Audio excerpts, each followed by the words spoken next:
بسم اللہ الرحمن الرحیم۔ السلام علیکم۔ قوم لوط، جنہوں نے ایسی برائی کو ایجاد کیا جو ان سے پہلے دنیا میں کسی قوم نے نہ کیا تھا، ایسی بدکاری جس کی مثال تاریخ میں کہیں نہیں ملتی۔ اس قوم نے ایسا کیا کام کیا تھا اور ان کا کیا انجام ہوا؟ حضرت لوط علیہ السلام اللہ کے ایک برگزیدہ نبی تھے۔ آپ کے والد کا نام حران تھا جو تارک کے بیٹے تھے۔ آپ کی پیدائش عراق کے قدیم شہر اور میں ہوئی تھی۔ اس میں ابراہیم علیہ السلام کا مسکن تھا۔ دراصل لوط علیہ السلام کے والد حران حضرت ابراہیم علیہ السلام کے سگے بھائی تھے، یعنی حضرت لوط علیہ السلام حضرت ابراہیم علیہ السلام کے بھتیجے تھے۔ چونکہ حضرت لوط علیہ السلام کے والد ان کے بچپن میں ہی انتقال کر چکے تھے، لہٰذا حضرت لوط علیہ السلام کو حضرت ابراہیم علیہ السلام نے بیٹا بنا کر پالا تھا۔ آپ حضرت ابراہیم علیہ السلام پر سب سے پہلے ایمان لانے والوں میں سے شامل ہیں۔ آپ حضرت ابراہیم علیہ السلام کے زمانے میں اہل سدوم کی رہنمائی کے لیے نبوت کے منصب پر فائز ہوئے۔ حضرت لوط علیہ السلام کے بہت سارے معجزات ہیں۔ آپ جس وقت بارش کے لیے دعا کرتے تو آسمان بادلوں سے بھر جاتا اور خوب بارش ہوتی تھی۔ حضرت لوط علیہ السلام جس پتھر پر سر رکھ کر سوتے، اس پتھر پر آپ کے سر مبارک کا نشان بن جاتا تھا۔ سدوم وہ علاقہ تھا جہاں حضرت لوط علیہ السلام مبعوث فرمائے گئے۔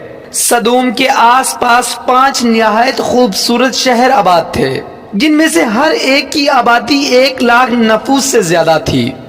یہ علاقے نہایت سرسبز اور شادباد اور قدرت کی فیاضی کا حسین شاہکار تھا۔ یہاں باغات کی کثرت تھی، لہلاتی کھیتیاں یہاں کی ضروریات سے کہیں زیادہ تھی۔ اردن، شام اور اسرائیل کے درمیان بسا ہوا یہ علاقہ نہایت ہی زرخیز تھا۔ وہاں طرح طرح کی اناج، پھل، میوے بکثرت پیدا ہوتے تھے، اور یہی وجہ تھی کہ آس پاس کے بستیوں کے لوگ بھی اپنی معاشی اور غذائی ضرورت کے لیے ان بستیوں کی طرف آتے تھے۔ مگر یہ بات اہل سدوم کے لوگوں کو بالکل بھی پسند نہ تھی۔ ان کے خیال میں ان کی بستیوں میں پیدا ہونے والے پھلوں، اناجوں اور سبزیوں پر صرف ان کا حق تھا۔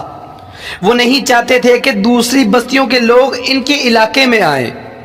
ایک دن سدوم کے لوگ اس بات پر غور و فکر کر رہے تھے کہ باہر سے آنے والے لوگوں کو یہاں آنے سے آخر کیسے روکا جائے، کہ ابلیس ایک بزرگ کی شکل میں ان کی محفل میں آیا اور کہا، اگر تم ان سے پیچھا چھڑانا چاہتے ہو تو میرے کہنے پر عمل کرو۔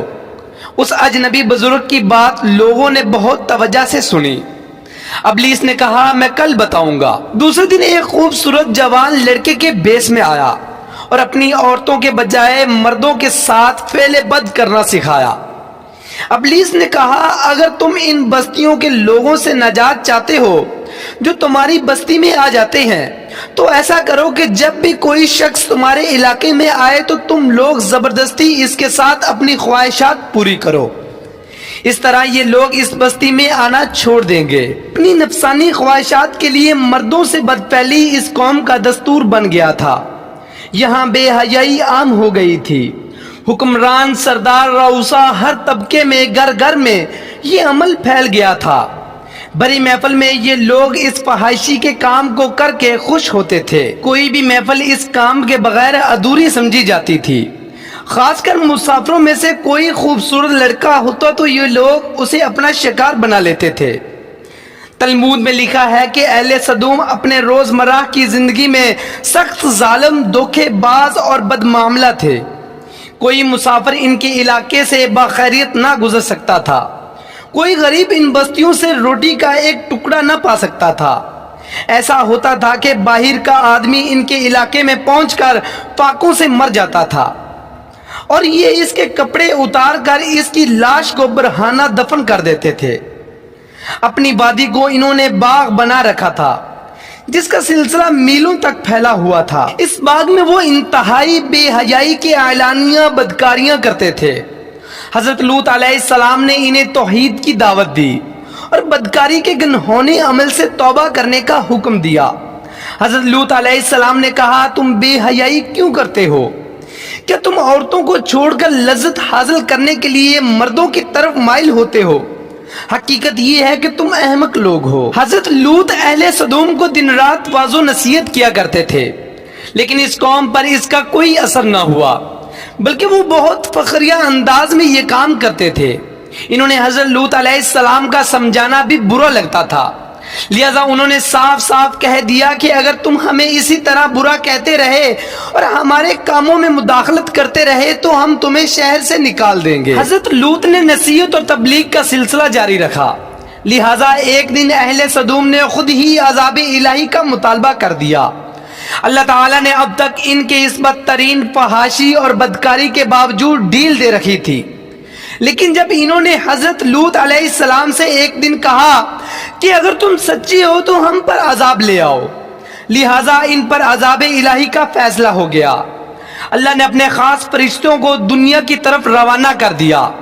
یہ فرشتے دراصل حضرت جبرائیل، میکائیل اور حضرت اسرافیل علیہ السلام تھے۔ پھر یہ فرشتے حضرت لوط علیہ السلام کے گھر تشریف لائے۔ حضرت لوط نے جب ان خوبصورت نوجوانوں کو دیکھا تو سخت گھبراہٹ اور پریشانی میں مبتلا ہو گئے۔ انہیں یہ خطرہ محسوس ہوا کہ اگر ان کی قوم کے لوگوں نے انہیں دیکھ لیا تو نہ جانے وہ ان کے ساتھ کیا سلوک کریں گے۔ حضرت لوط علیہ السلام کی بیوی کا نام وائلہ تھا۔ اس نے آپ پر ایمان نہ لایا تھا اور وہ دراصل منافقہ تھی، وہ کافروں کے ساتھ تھی، لہذا اس نے جا کر اہل سدوم کو یہ خبر دے دی کہ لوط کے گھر نوجوان لڑکے مہمان ٹھہرے ہوئے ہیں۔ یہ سن کر بستی والے دوڑتے ہوئے حضرت لوط علیہ السلام کے گھر پہنچے۔ حضرت لوط علیہ السلام نے کہا، اے قوم، یہ جو میری قوم کی لڑکیاں ہیں یہ تمہارے لیے جائز ہیں اور پاک ہیں، اللہ سے ڈرو اور مجھے میرے مہمانوں کے سامنے رسوا نہ کرو۔ کیا تم میں سے کوئی بھی شائستہ آدمی نہیں؟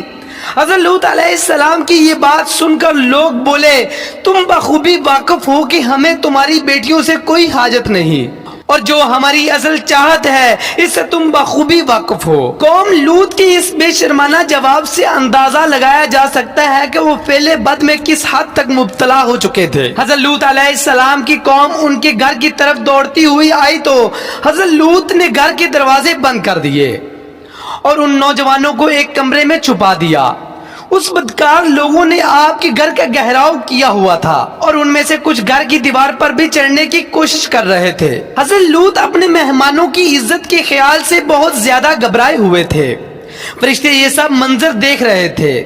جب انہوں نے حضرت لوط علیہ السلام کی بے بسی اور پریشانی کا یہ عالم دیکھا تو حقیقت سے پردہ اٹھاتے ہوئے یوں فرمایا، اے لوط، ہم تمہارے رب کے بھیجے ہوئے فرشتے ہیں، یہ لوگ ہرگز تم تک نہیں پہنچ سکیں گے۔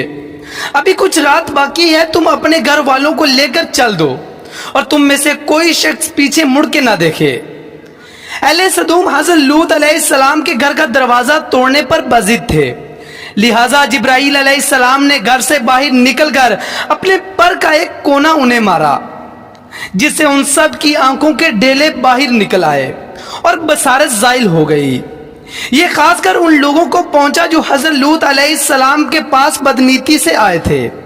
حضرت لوط علیہ السلام حقیقت حال جان کر مطمئن ہو گئے اور اپنے گھر والوں کے ساتھ رات ہی کو نکل پڑے۔ حضرت لوط علیہ السلام کی بیوی بھی ان کے ساتھ تھی، لیکن کچھ دور جا کر وہ واپس اپنی قوم کی طرف پلٹ گئی اور قوم کے ساتھ جہنم رسید ہو گئی۔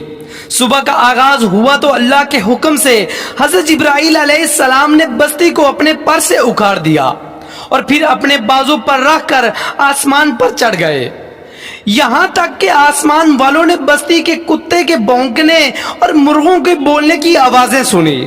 پھر اس بستی کو زمین پر دے مارا، جس کے بعد ان پر پتھروں کی بارش ہوئی۔ ہر پتھر پر مرنے والے کا نام لکھا ہوا تھا۔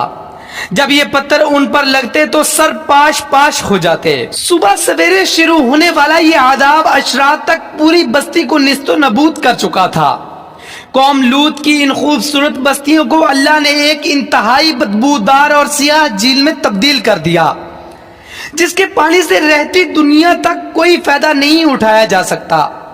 سمندر کے اس خاص حصے میں کوئی جاندار مچھلی، مینڈک وغیرہ زندہ نہیں رہ سکتے، اس لیے اسے ڈیڈ سی یعنی بحر مراد کہا جاتا ہے۔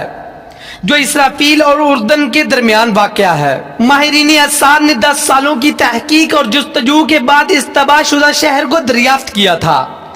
تحقیق سے یہ پتہ چلا تھا کہ اس شہر میں زندگی بالکل ختم ہو چکی ہے۔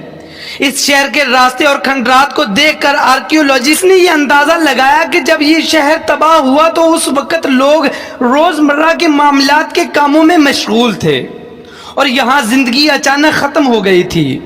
اہل سدوم جنہیں پتھر بنا دیا گیا تھا، ان کے بت ابھی تک بحر مراد کے پاس موجود ہیں، جو تا قیامت لوگوں کے لیے ایک عبرت ہے۔ آج یورپی ممالک میں انسانی آزادی کے نام پر اس بدکاری کی اجازت دی جاتی ہے اور اس فحش عمل کو فخر سمجھا جاتا ہے، مگر حقیقت یہ ہے کہ ہم جنس پرستی بالکل فطرت کے خلاف ہے، جس سے انسانی معاشرہ تباہ اور برباد ہو جاتا ہے۔ روایتوں کے مطابق ایک مرتبہ حضرت سلیمان علیہ السلام نے شیطان سے پوچھا کہ اللہ کے نزدیک سب سے بدترین عمل کیا ہے؟ ابلیس بولا، جب مرد مرد سے بدفعلی کرے اور عورت عورت سے خواہش پوری کرے۔ حضرت ابن عباس سے روایت ہے کہ رسول اللہ صلی اللہ علیہ وآلہ وسلم نے فرمایا کہ اس شخص پر اللہ پاک کی لعنت ہو جو قوم لوط والا عمل کرے۔ تو دوستو، یہ تھی آج کی ہماری ویڈیو۔ تو میں امید کرتا ہوں کہ آپ کو ہماری یہ ویڈیو پسند آئی ہوگی۔ تو دوستو، ملتے ہیں ایک نئے ٹاپک کے ساتھ، تب تک کے لیے دعاؤں میں یاد رکھیے گا۔ اللہ حافظ۔